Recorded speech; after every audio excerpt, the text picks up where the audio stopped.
ये रही भाई गाड़ी, एक बार स्टार्ट करके देख लेते हैं। -6 डिग्री टेम्परेचर। तो अरे बर्फ जम गई क्या? नहीं मिट्टी है, मैं क्यों, बर्फ कहाँ से जम गई है ना। तो वैसे तो डीजल गाड़ियों में ना थोड़ी दिक्कत होती है कि रात को माइनस टेम्परेचर जाने के बाद ना सुबह स्टार्ट नहीं होती, बट तिब्बत में तो भाई -19 -20 भी गया था, तब भी स्टार्ट हो गई थी। तो होपफुली -6 के बाद तो हो ही जाएगी भाई, इतनी दिक्कत ना आए। शायद हमारे गाइड नहीं आए भाई, पता नहीं कहाँ पर है गाइड। फ़ोन करता हूँ उनको एक बार, पहले कोल्ड स्टार्ट मार लेते हैं, नॉर्मल स्टार्ट पहले एक बार। देना, 1 मिनट चाबी देना। तो चलो जी ट्राई करते हैं गाड़ी स्टार्ट होगी या नहीं होगी। पहले नॉर्मल बटन दबा देते हैं एक बार। तो ये देखो भाई मीटर जाएगा अप डाउन। अरे बैटरी लेवल लो है की फोब का। चलो जी, तो घड़ी आ गई है इम्तिहान की। 3 2 1 करके गाड़ी को स्टार्ट करते हैं। 3 2 1। ओ हो गई भाई, एक ही बारी में हो गई, क्या बात है। वो देखो उधर चल रही है भाई स्टोरी की शूटिंग, यहाँ चल रहा है व्लॉग, देख रहे हो, एक साथ दोनों काम। तो चलो भाई पहली बार में स्टार्ट होगी, लिटरली 1 सेकंड ही लिया गाड़ी ने, कोई दिक्कत नहीं। और अब टेम्परेचर 17 डिग्री हो गया, तो इसलिए शायद से इंजन पे मतलब फ़र्क नहीं पड़ा कुछ भी। रात को ठंडी थी, फिर अब दिन में गर्मी होने की वजह से वापस से वो हो गया मतलब गर्म। बाकी गाइड हमारे थोड़ा सा लेट है आज, 5 मिनट उनको फ़ोन कर दिया, वो आ ही रहे हैं बस थोड़ी देर में। ये ट्रिप ना भाई हमारी किसी भी तरह से स्पॉन्सर्ड नहीं थी, सब कुछ हम अपने खर्चे पे ही आए थे। बट रास्ते में लोग ऐसे ऐसे मिलते गए ना भाई, कितनी चीज़ें हमारे लिए जैसे फ्री टाइप की हो गई। जैसे कि हमें, आपने देखा था जयगांव बॉर्डर पे एवी ट्रेवल्स वाले भैया मिले थे, उन्होंने हमारा जयगांव का एंड फुनसुलिंग का भाई मतलब होटल का रूम का रेंट भी और वहाँ पे ब्रेकफास्ट भी बिल्कुल फ्री ऑफ कॉस्ट करवा दिया। मतलब पैसे हमें नहीं देने पड़े, उन्होंने खुद पे कर दिए थे। वो ट्रैवल एजेंट थे तो उनको थोड़े कम पड़ते थे, तो हमने सोचा चलो आपके थ्रू करवा लेते हैं, हमें कम पड़ जाएंगे। बट उन्होंने भाई एंड में पे ही नहीं करने दिया हमें, कह रहे कोई नहीं हमारी तरफ से कॉम्प्लीमेंट्री है। मैंने कहा भाई साहब, मैंने मतलब बोला उनको बहुत कि करने दो पे, कोई बात नहीं, जितना आप दे रहे हो उनको एटलीस्ट उतना ही पे करने दो। बट उन्होंने नहीं करने दिया भाई पे। उसके बाद फुनसुलिंग और ये फ्री हो गया, फिर हम आए सीधा भाई थिम्पू में। थिम्पू में जिस होटल में रुके, यहाँ पर ये वाला होटल है, होटल थिम्पू सेंट्रल HTC। तो इस होटल पे भी ना उन्हीं भैया ने बात कर ली थी पहले से ही कि ऐसे ऐसे हमारे यूट्यूबर है, तो कम से कम पैसे लेना। तो इन्होंने मतलब उन्होंने कहा था कि आप चेकआउट के टाइम पे पैसे दे देना। वैसे तो एक रूम का यहाँ पे जो रेंट है वो है 4200 रुपये टैक्स वैक्स लगा के। फिर उसमें हमने डिनर भी किया एक बार, ब्रेकफास्ट नहीं किया। तो 2 रात हम यहाँ पे रुके, तो मोटा मोटा 8500 रुपये तो रूम रेंट हो गया, और फिर डिनर किया तो उसका भी होगा 1500 रुपये। मतलब 10,000 रुपये का टोटल बिल बनना था, जिसमें से हमें उन भैया ने बोला था, एवी ट्रेवल्स वाले भैया ने, कि आप हाफ दे देना, मतलब अराउंड इतना ही मांगेंगे वो 4-5 हज़ार रुपये। तो हमने कहा ठीक है कोई बात नहीं। बट भाई हम अब चेकआउट के यहाँ पे गए तो उन्होंने पैसे ही नहीं लिए लिटरली। मतलब जो होटल के रिसेप्शन में भैया है उन्होंने 1 रुपया भी नहीं लिया, पूरे फ्री कर दिए 10,000 के 10,000 रुपये। कह रहे कोई बात नहीं, हमारी तरफ से कॉम्प्लीमेंट्री, आप भूटान आए वीडियो शूट कर रहे हो, टूरिज्म बढ़ेगा यहाँ पे, हमारे होटल का बस डाल देना अपना क्लिप। वो तो हमने वैसे भी डाला ही था भाई बिना बोले उनके। तो देख लो 4 रातें हम रुके अभी तक, चारों रातों का फ्री हो गया, जयगांव में भी, फुनसुलिंग में भी, 2 रात थिम्पू में भी। अब आगे जहाँ जा रहे हैं आज हम, वहाँ का भी उन भैया ने बात करके रखी हुई है होटल वालों से, पर वहाँ पे फ्री होगा नहीं होगा वो तो खैर हम उम्मीद भी नहीं रखेंगे, बट हाँ थोड़ा बहुत डिस्काउंट जरूर मिल जाएगा हमें। तो आज का जो हमारा सफ़र है ना वो है, ये जगह नाम है पुनाखा, अराउंड 73 किलोमीटर है, 2 घंटे 4 मिनट दिखा रहा है। बट बीच में ना ये पास पड़ेगा, दिख रहा है ये 2 चूल्हा पास, तो यहाँ पे हम रुकेंगे, वीडियो वगैरह ही बनाएंगे। और ये थोड़ा हाई ऑल्टीट्यूड पास है, तो मोटा मोटा आप लगा लो 3.5-4 घंटे में हम पुनाखा पहुँच जाएंगे। इस वक्त 12:30 बज रहे हैं, तो हम लेट ही निकले आज ना जान के, क्योंकि भाई जल्दी निकल के भी क्या ही करते हैं वहाँ पुनाखा में। आज तो हमने कुछ घूमना नहीं है, मतलब ऐसा वहाँ घूमने का है भी नहीं, जो फोर्ट वगैरह है वो कल घूम लेंगे।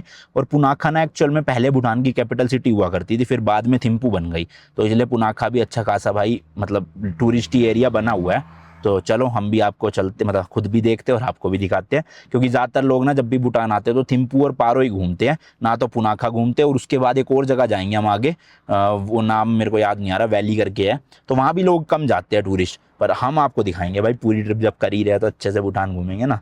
तो चलो आने वाले हैं हमारे गाइड। उसके बाद ब्रेकफास्ट तो किया नहीं है सच, रास्ते में सोच रहा हूँ मैगी बनाएंगे आज, जरा साइड में लगा के ना, कहीं अच्छा सा नज़ारा होगा जहाँ। कम से कम ये गाड़ी का जो सेटअप है, सोने वाला तो काम नहीं आ रहा भूटान में, पर किचन वाला तो काम आ जाए ना कुकिंग के।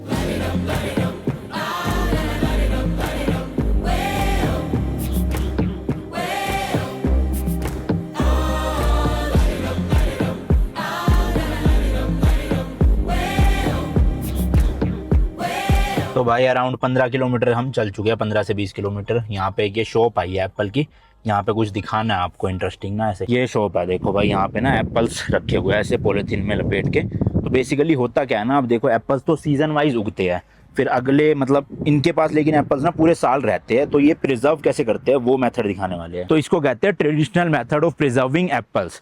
क्योंकि भाई पूरे साल तो उग नहीं सकते, लेकिन कंज्यूम तो पूरे साल करना है, तो प्रिजर्व कैसे करते हैं वो बताएंगे। ओके, आप सब देख सकते हो, इधर एक छोटे से घर है। उस वो जो घर है वो बना गया है रनिंग स्टीम वाटर के ऊपर। तो जैसे एप्पल सब कुछ है इधर, एक बक्सा में डाल के वो न्यूज़पेपर से कवर करके इधर रख देता है।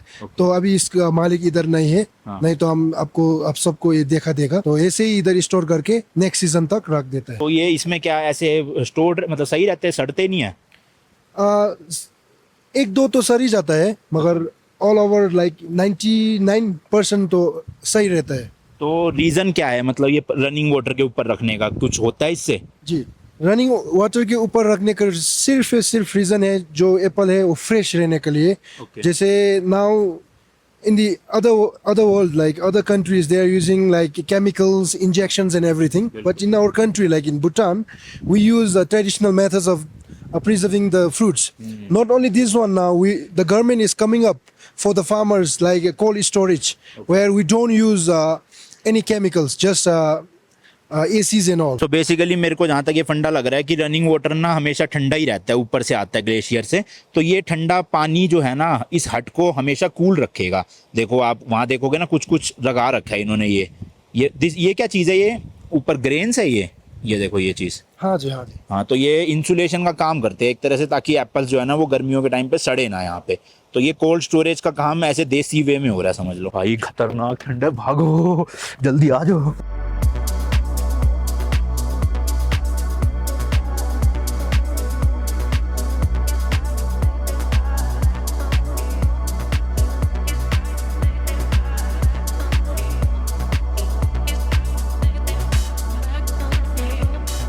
तो भाई लोग ये पहुंच गए हम फाइनली दो चूल्हा पास में, जो मैं आपको बता रहा था। तो गाड़ी लगाते हैं साइड में और फिर जरा देखते हैं क्या है यहाँ। 7 डिग्री टेम्परेचर है बाहर और हवा चल रही है, मेन ये है। और ये जो दो चूल्हा पास है 3200 मीटर्स की हाइट पे है, यानी कल हम जहाँ रुके थे वो 2200 था, तो एकदम से 1000 मीटर ऊपर आ गया है। और जो पुनाखा है ना वो केवल 1200 मीटर है, यानी यहाँ से नीचे पुनाखा है सिर्फ 50 किलोमीटर, और 50 किलोमीटर में 2000 मीटर हम नीचे चले जाएंगे। तो बाहर हवा बहुत चल रही है, कानों को ढकना जरूरी है, सर को ढकना जरूरी है, और जैकेट पहन ली जाए ज़रा, फिर जाके बाहर व्लॉगिंग हो पाएगी। याद है ना ये चंदू ठहर से ली थी मैंने वहाँ चाइना में, मस्त लगती है।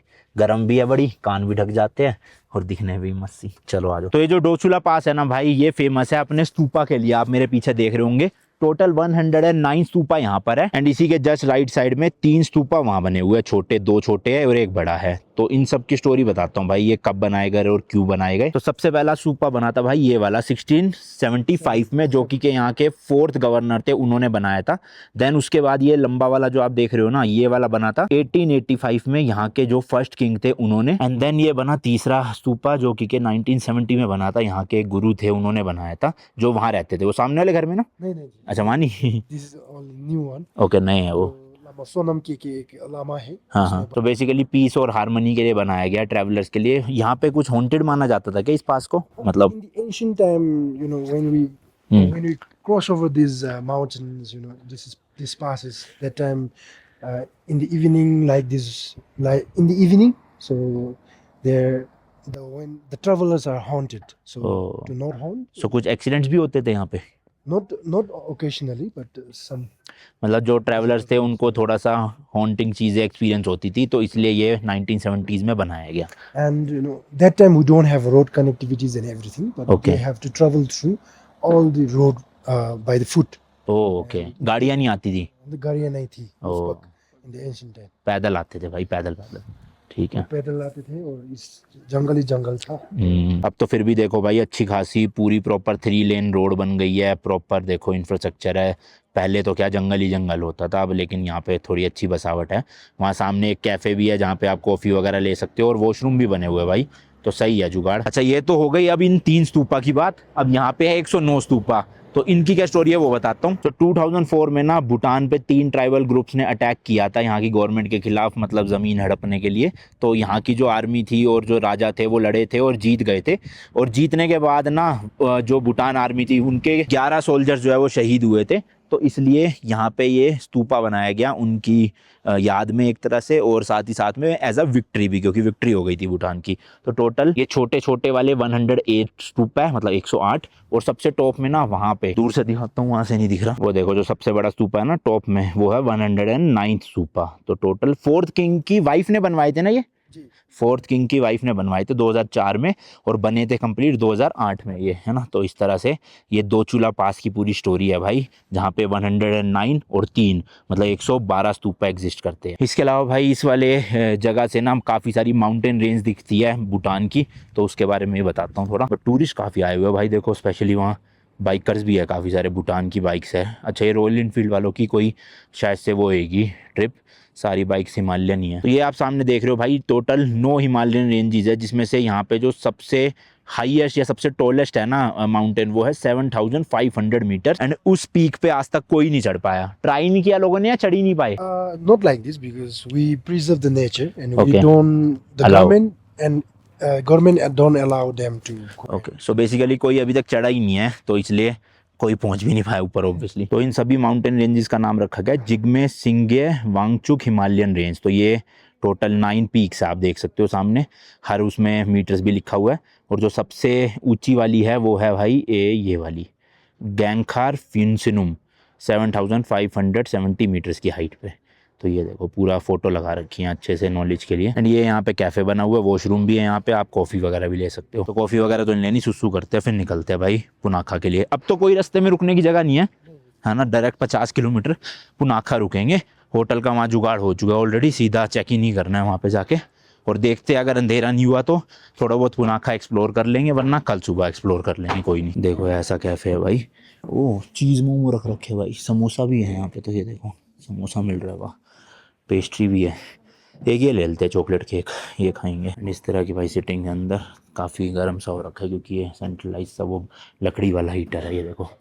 तो ये गर्म रखता है पूरे एरिया को इस तरह से। लो जी आ गए अपनी चॉकलेट पेस्ट्री या फिर केक, जो भी क्या हुआ। वॉशरूम भी भाई एक नंबर के थे, मतलब साफ़ सुथरे, इंडियन एंड वेस्टर्न दोनों सीट्स थी।